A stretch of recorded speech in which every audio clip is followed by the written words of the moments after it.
It's not a pickups video.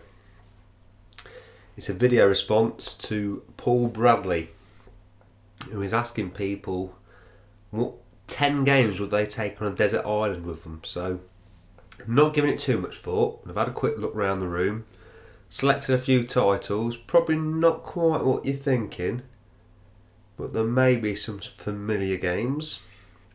So let's start from the very beginning, and I'll sort of explain why I would choose these games. First up is SimCity on the Super Nintendo. Now, I've barely played this game, stuck it on for about 45 minutes once, really enjoyed my time with it, but I know I would like playing this because I'm really into my city sort of management strategy games. This isn't the first strategy game. No, this isn't the second strategy game. No. This isn't the only strategy game you're going to see in this video. So there we go, SimCity.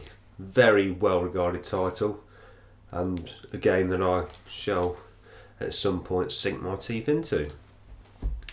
Next up is Sonic the Hedgehog 3 on the Sega Mega Drive.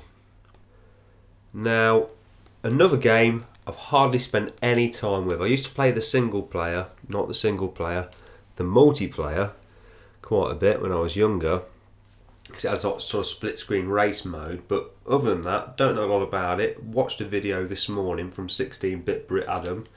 He said it's a fantastic game, so why not take it to a desert island with me?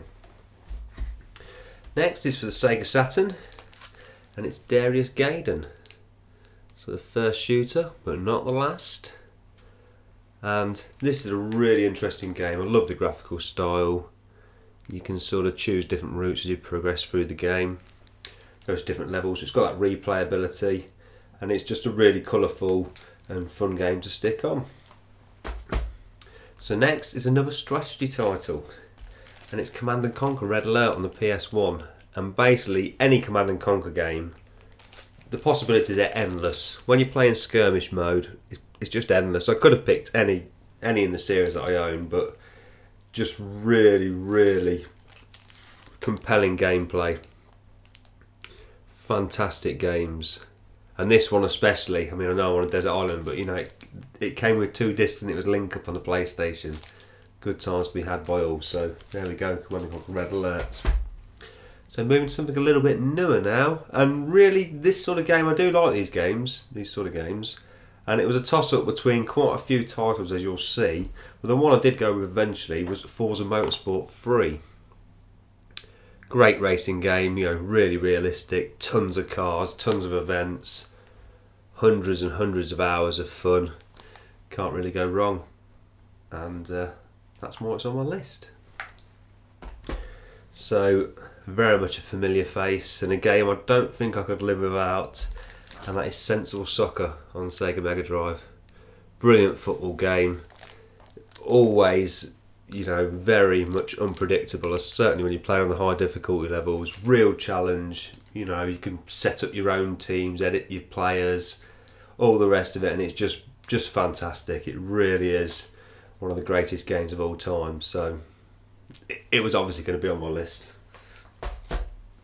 Next, and this is another game where you could have really picked any in the series, or certainly any of the 3D ones, and it's Grand Theft Auto. This is San Andreas.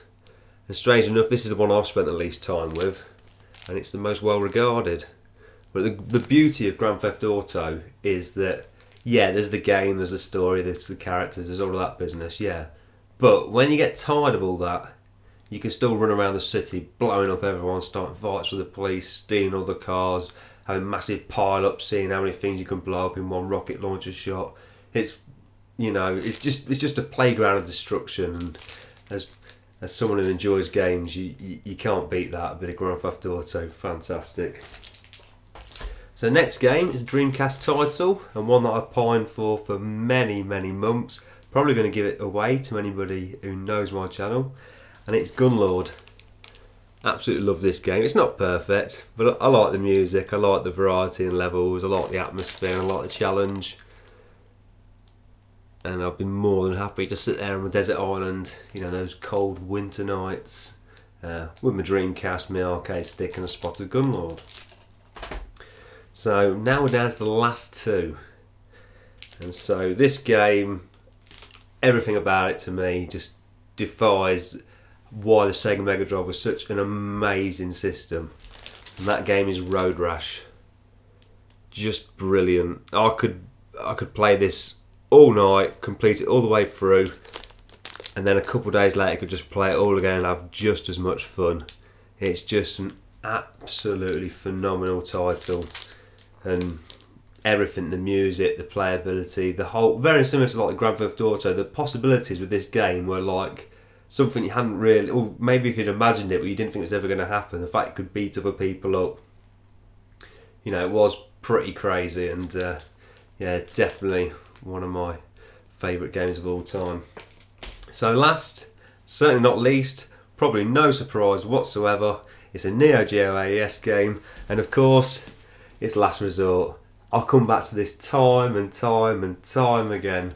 For like literally 6 months there was nothing else sat in my AES but this, and it's just one of those games I can dip into. It's frustrating, it's annoying, but you get that little bit further and there's such a sense of satisfaction that it truly is a remarkable shooter, and I would definitely have to take this onto a desert island with me. So that's it. That's the 10 games that I'd take with me. I thank everybody for watching. Check out Paul Bradley's channel. I'll leave a link down below, and hopefully upload some more soon. Goodbye for now.